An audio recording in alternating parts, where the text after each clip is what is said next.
Welcome to Pop Culture Retro, which was recently voted the 15th best podcast by the residents of the Golden Years Retirement Community in Boca Raton, Florida. Each show, we'll revisit some of your favorite pop culture memories with insider and outsider perspectives. Now, please help me welcome your hosts, Ike Eisenmann and Jonathan Rosen. Hello and welcome back for part 2 of our Pop Culture Retro interview with the legendary Sid Krofft.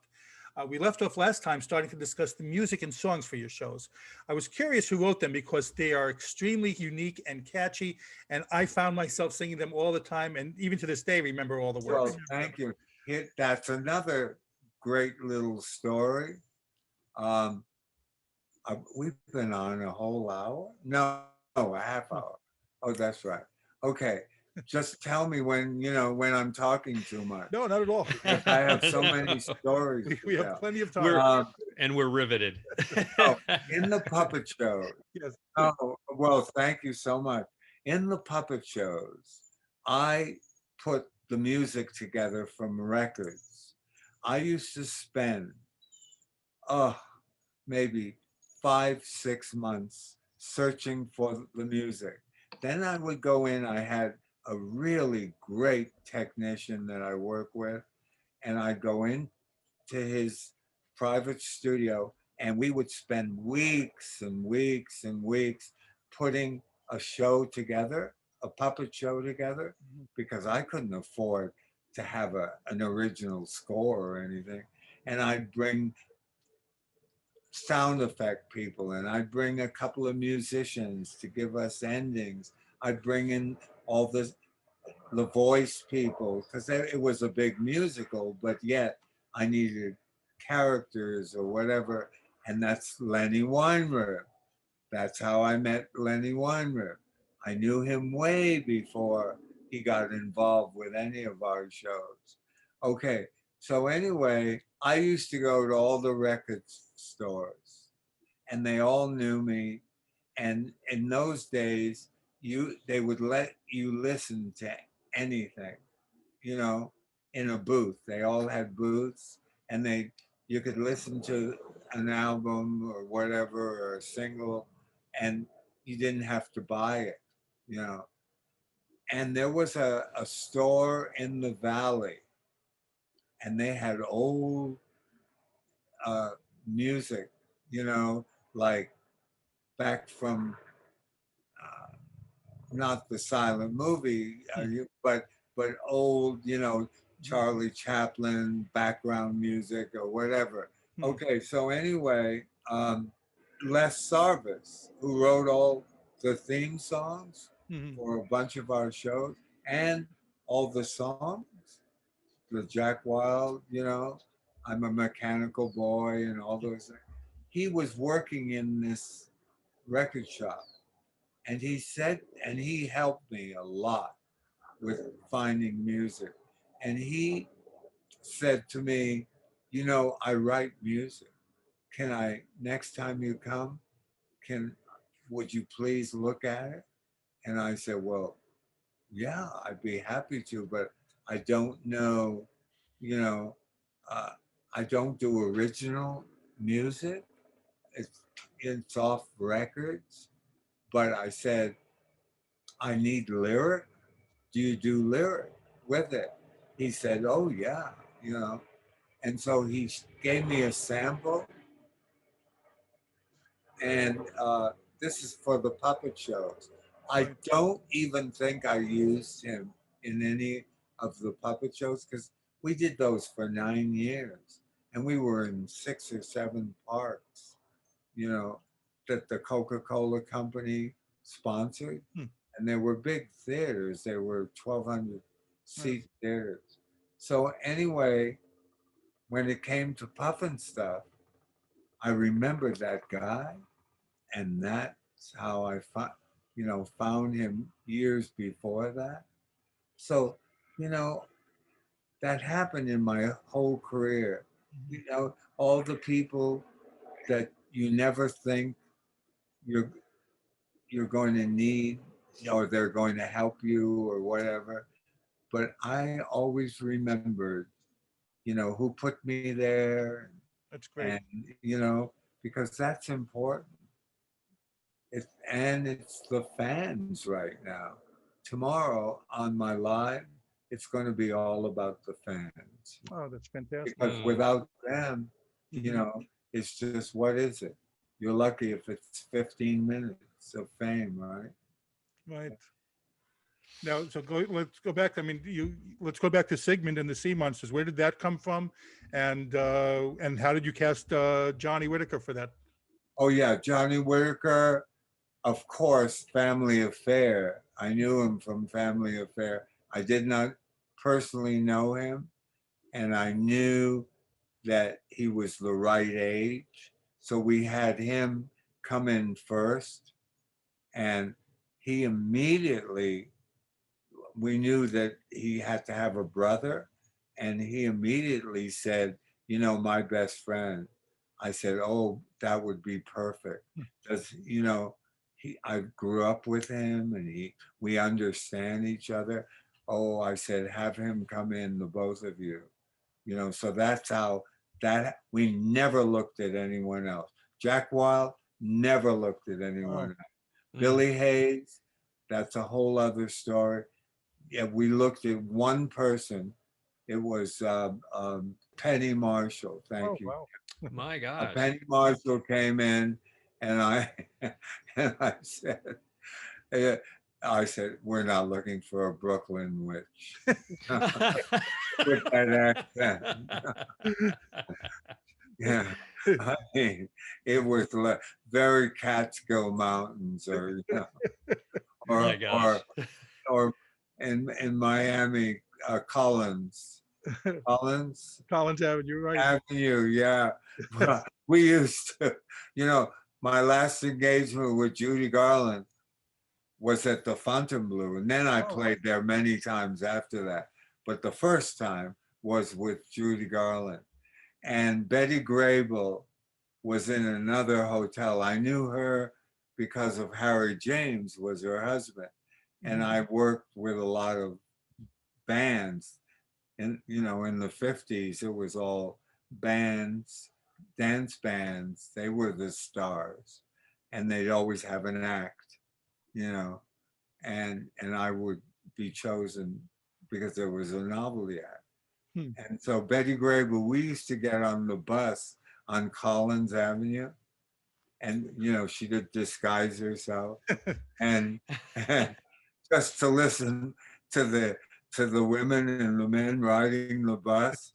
Oh, the dialogue was just great, And a woman, I don't know how she knew. She said she came up to her and she said, "Are you the real Betty Grable?" And she said, "Yeah." She said, "What are you doing in Miami? You should be in Hollywood." And for Judy Garland, we're on the elevator. I used to take her down to the I think the room was called the Blue Room or whatever. And they didn't have a service elevator. We had to take the regular elevator. And we're going down the elevator, the doors open up, a woman walks in and she said, "Judy Garland," she screamed it. She said, "How come you don't look like Over the Rainbow anymore?" Because she wasn't a little girl at that time. That's fantastic. Dorothy, yeah. So let's go on from there. Let's go. Well, this was one of my favorites. I wanted to hear about Land of the Lost, where that came from, and the idea of the slee stacks, which terrified me as a kid. I used to check my room before I walked in for slee stacks. Hey, wow. I'm glad I scared the hell out of you. Disney always did that, didn't he? He always opened up his movies. Mom died, or somebody always dies, right, and scares the hell out of the kids. That's to get their attention, Okay, so anyway, we're going Land of the Lost. Here we did Puffin stuff, the Bugaloos. Right. I mean, it was in a way, it was all sort of the same story, but and then Sigmund. Well, Sigmund was something that really happened to me, you know, down in La Jolla. Uh, and that's another 2 hour story. But, and then I just, all three networks used to wait every single year. We never did a pilot, you know, it was all a presentation, this incredible book that we had. And I used to sit on the floor. They'd sit around. Nobody reads ever. And the executives would just sit around and I'd tell them the story with the pictures. And they always bought our shows. So every year they always waited to see what the next insane thing was going to be, you know. So I couldn't come up with the next show. A great friend of mine was staying from New York, was staying at my house. I had a huge collection of, what's the book, Kelly, with all the pictures? Oh God. Oh, National Geographic. National Geographic. I do have senior moments. Magazine, not a book. I had to think too. It's a okay. magazine. It is a magazine.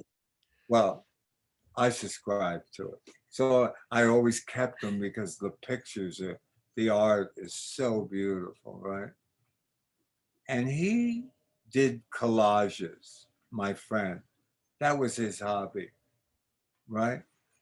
And I was saying, oh God, you know, I don't know what the next show is. And he was looking through those books. He said, can I borrow some? I said, yeah, if you make sure I get them back. And I hate letting people borrow books because you never see them again. We all have that experience. All right. And we're looking through he's looking through the books and he came to, there was a whole article about dinosaurs. And it had in that article, huge, it was on many, many pages. It also had lizards, right? Okay, so I don't know what hit me because the second movie that I saw after The Wizard of Oz was 1 million BC because with not with Raquel Welch, the original one, Victor Mature. Yeah. I as a kid, we never saw dinosaurs moving. We saw them in books, but that scared the hell out of me. And it really like always made an impression in my mind, like in looking at those pictures and 1 million BC. And I went, oh my God. I asked my friend, would you help me? Let's put a collage together. And let me tell you the story, you know, that I can come up with. It wasn't, you know, it started, I had lots of problems with it, you know, and it originally was called, you know, I gave it that name. I think it was called the other way around, you know, Land of the Lost Land. That was my original, yeah. And then I didn't like the way that looked. It didn't, you know, and I spun it around. The Sleestaks came from lizards. They were I needed, you know, people. Yeah, but you couldn't have people in the stories. Then we did, you know, that got stranded. You know, we it's very difficult, you know, when every show that I've created, it was really important to show that you had a series. It wasn't just an idea. Mhm. So all those characters, I already had stories for them. They were not there just because they looked pretty, you know. They were there because they could give me a story. You know, they pick up 17 shows, and that's another question they ask you: what's show 3? What's show 8? You know, Mm-hmm. you know, and come on, you know, it's the Wizard of Oz that I was doing, but instead of a girl, it was a boy. I'm talking about Puffin stuff, Right. you know, and he, I originally gave him a harmonica, Hmm. and then I didn't like that. It was just there was something, you know, uh, and then it was. The reason I gave him the flute because the Pied Piper that came from that Mm. thought, you know, and and of course everything in the whole show was living, you know, and and the flute played again a huge part because that's what Witchy Poo wanted. Because Mm. not only was it gold, it was the only, you know, talking flute in the world, Hmm. and so she wanted that because Boss Witch was going to come and she wanted to show her that she had, you know, something Right. valuable. Yeah, yeah. That's great. That's really great. You also, I read, you know, from that, I saw that you went into like the variety shows, you know, Electra Women and Diana Girl, then into the variety shows with the Osmonds and the Brady Bunch Hour.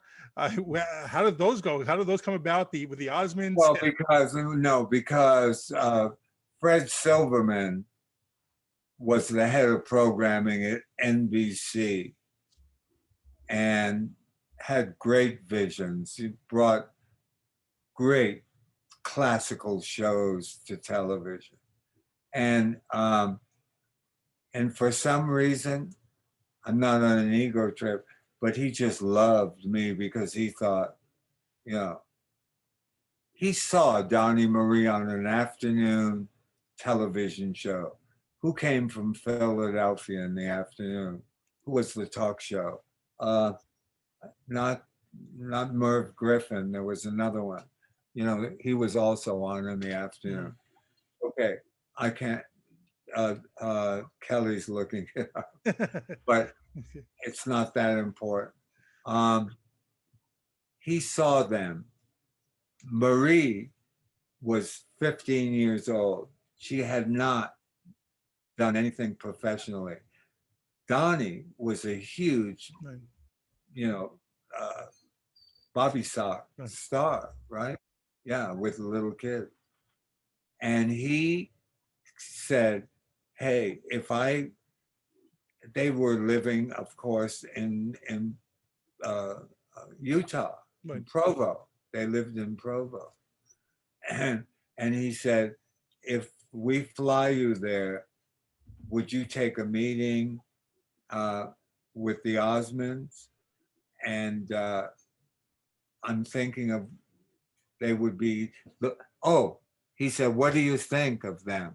And then this is what sold him. And I said, he showed me the footage from that talk show. And I said, it's Judy Garland and Mickey Rooney. It's the boy and girl next door. We haven't had that in a zillion years. And he said, bingo, you know, Hmm. wow, he loved that. And I laid down a whole show. And I went, I still have it. It's on a yellow pad, you know, what do you call those yellow pads? The Yeah. legal pets? A legal pad. Right. Thank you. Yeah. Okay. And they all, you know, gathered in their living room, and I told them what I felt the show could be, and I was in the night show in 1949 next to Radio City Music Hall on skates.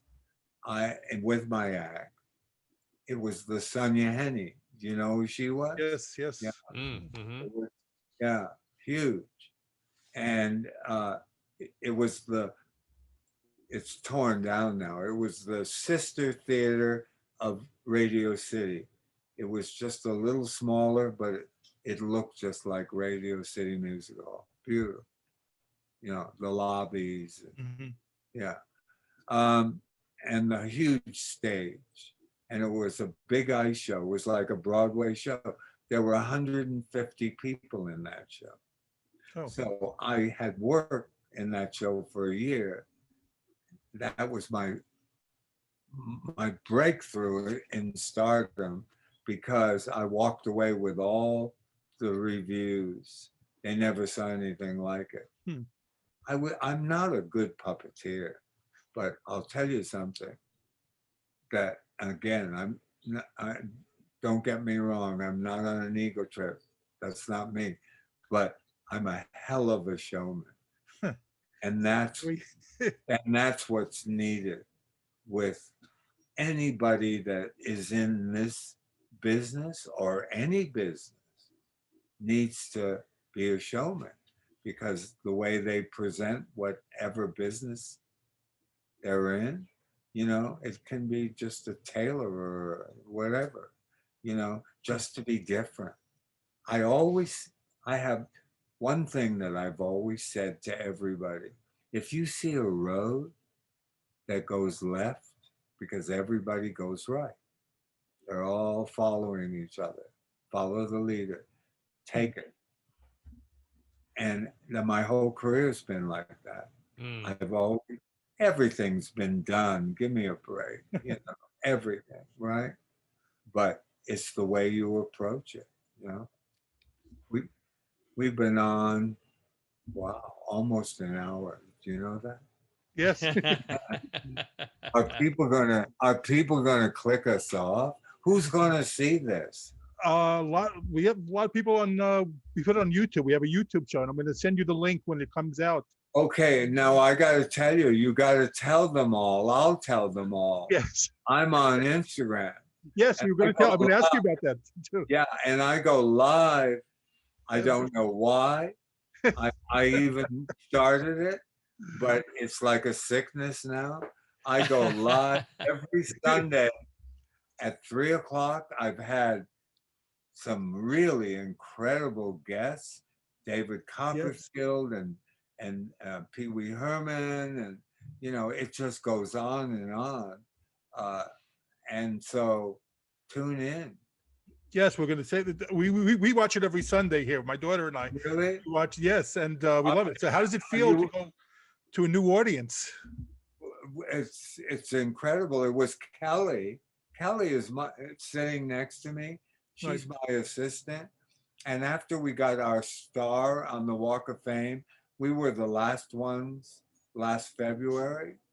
You know, of course, Oh, wow. the craziness happened in March and February 13th.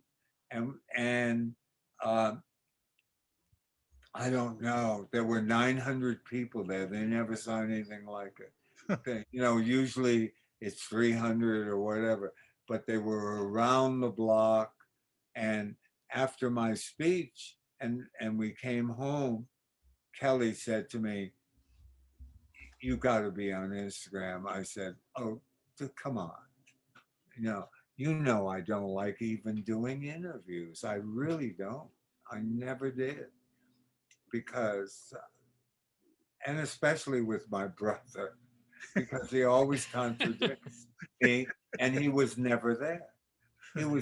He joined me in 1958, and my act only lasted 9 more months after that. He was my assistant. And then after that was Les Poupées de Paris. He was a car salesman. He didn't know anything about show business. And then after that were all the puppet shows. And then after that was television and movies, and, you know, so he had his training for a long, long time before, you know, we got into television. He does the business, and and I'm the whacked out one. Well, I have to ask you, just Yeah. your shows. You mentioned how many people came to your for the Walk of Fame. I think a lot of your shows have they still remain popular, and they've had a resurgence a lot. I mean, how does it feel to see, It's there was amazing. I a gotta tell you something. It blows me away. And that's coming from my heart when I say that. When I go, well, we don't go out of town at this point, but when I'm out of town, and you know, I'm I'm a real person, right? And I hand somebody my credit card and they freak out, just freak out, screaming, and it freaks me out. How the hell?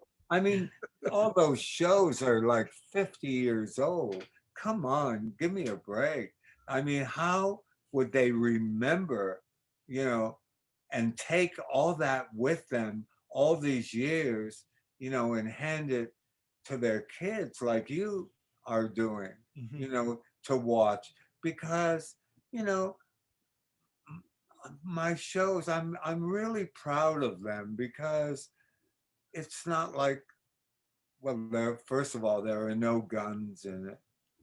There's no blood, you know, and nobody's car crashing or anything like that. It's innocence and educational, because if you really listen, that kids go to school 5 days a week and Saturday morning is their moment. And I don't care what you tell me at the network, I am not going to educate them because the FCC insists that you do. I said, I'll do it in a really tricky way. And maybe they won't understand what I'm saying, but their mom and dad will. And when they see the mom or dad laugh, they're going to laugh hard. But years later, they come up to me at Comic-Con and they say, wow, that was, Dr. Blinky's fireplace smoked too much and it had a terrible cough and the house was on crutches, and all those messages that I slipped in there, years later they went, now that they're grown up with their own kids, they said, that was so cool, but I insisted upon being, careful with that, but yet entertaining, because, was it Saturday morning was theirs. sure was it surreal to see revamps of the show? Like you had a revamp of Sigmund, a revamp of Electra Woman and Dyna Girl, the Land of the Lost movie. Was it surreal to see? No, it wasn't. No, because I hated them all. I really had nothing to do with it. I personally feel that a reboot never really turns out well, or a real good book, they for some reason they even ruin that. Not all the time, but and it's like a reboot for me. No, I'd like to go further. I'm working on something new. I did it. It was successful, and I thank everybody. I'm grateful for that. That all of our stuff made such an impact. Every day. I'm so, using that word again, so grateful that the fans are still out there, and remembering all those things. It's blows me away. It really does. Speaking, do you have any appearances coming up that fans can see you at the conventions or anything? Why? Well, nobody wants to look at me. No, I've been asked, and right before this all happened, a big promoter did approach me and well, no, not even my brother. He didn't know anything about it. And we were going to bring back the Puff and Stuff movie. Hmm. And then we were going to, because it's, I don't know, it's 50 some odd years, 52 years ago it was done.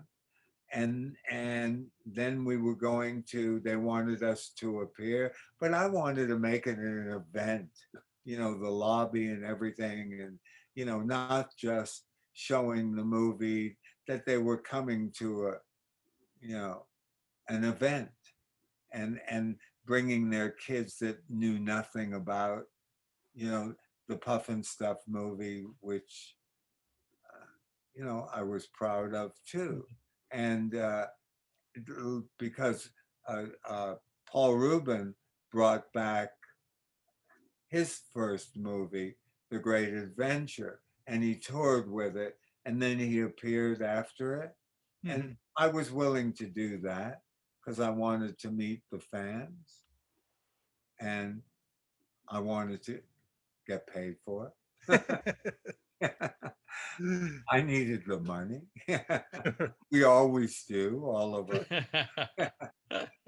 How do we pay for all of it? Right. Yeah.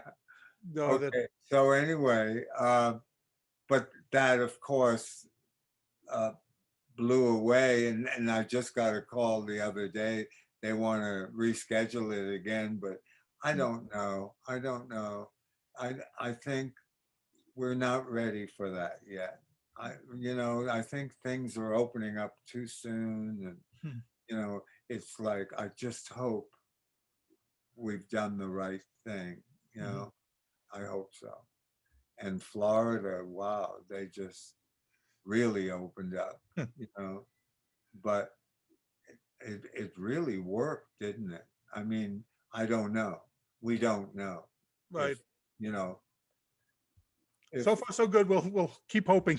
So- yeah, yeah, you know, we don't want to get into that. Right. So, no, but I do urge everyone to follow you on Instagram. I mean, your Instagram is fantastic. Just besides the thank you. stories that you do, besides the interviews, you put out a lot of old clips, which are just tremendous.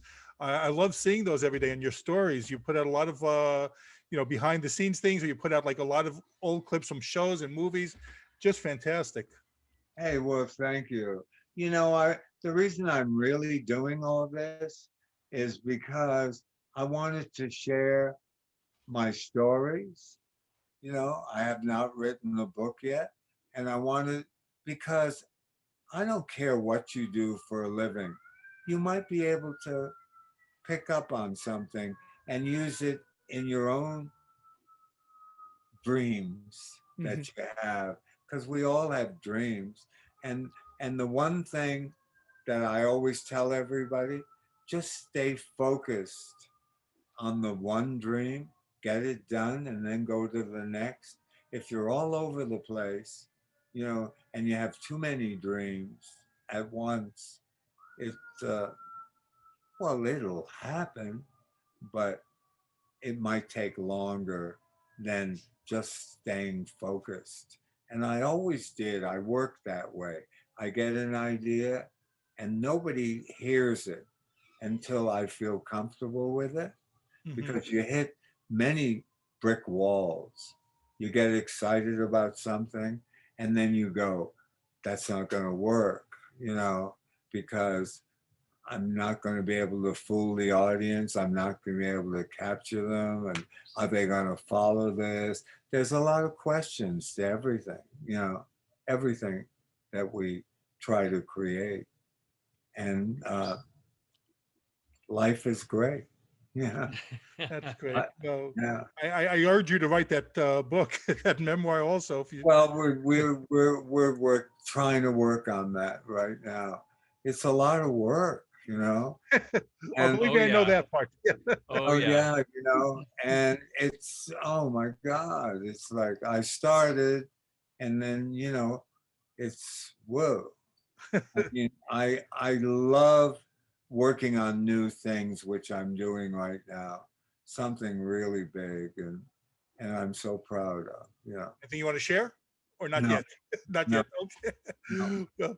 Well, I do. Sorry about that. No, You know, I look forward to the it. Whenever it is. title, or I've only been working on it for like 8 months now, and we're very, very close. And I told you, the only thing I can share is I'm working with David Copperfield. That's great. That's great. Outstanding. And let me tell you, whoa, I just talked to him a few hours ago. I talk to him every day. Oh, well. And he's awesome. Just, no wonder he, has done so much in our business and created, bigger than He's any fantastic. mountain. It's just, it's amazing to me because I have followed him right from the beginning. And in closing, I want to say he started with magic was for little kids. It was at little birthday parties. A magician would come and do a little trick for them, make the handkerchief disappear. And he took it to the adult world. Mm-hmm. Well, I'm proud to say that I took puppetry and I brought it into the adult world, and because it was also little, in your backyard at your birthday, they'd come with a little clown puppet and, dance around. And so I'm proud of that. So in meeting David Copperfield, I followed his career right from the beginning. And it always blew me away. And when I had the opportunity to finally meet him, amazing. He's just the most amazing person. So, we thank you. Thank you so much for taking the time to speak with us. Thank you. Such a pleasure and honor. And, thank you so much for your interest. And, I live way up on a hill and I think, oh my God, is there anybody out there that remembers what I've done? Way more than you think, probably. I'm gonna give you my 2 cents. The theme from HR Puffin Stuff is an earworm that I have in my head more than I care to share with you. It creeps in and out, and you are a part of. You're a part of my consciousness, my subconsciousness. You have been all my life, and one of the many inspirations that really propelled me into wanting to be a part of those worlds you created. And I mean, your originality is simply beyond description, and it's extraordinary because I've been very quiet and listening and thoroughly enjoying hearing your stories. So, but I felt again compelled to just tell you how much it means to me. So I thank you for everything that you've done and you're going to do. It means so much to me what you just said. Thank you for that too. You are more than welcome. And just to be hip, it just blows me away. Thank you so much. Thank you guys. And Kelly, thank you for arranging this. Yeah. And when you need more or whatever, I'm here. Anytime. We would love to have you back any single time you want. Just ask me, okay? Appreciate it. Thank you so much. Hey, thank you. Have a great weekend, a great day, and a great night. Hey, thank you, everybody. Take care. Thank you again. This has been Pop Culture Retro with Sid Krofft. Thank you for watching. Thank you for listening to Pop Culture Retro, where no one was hurt during the making of this podcast.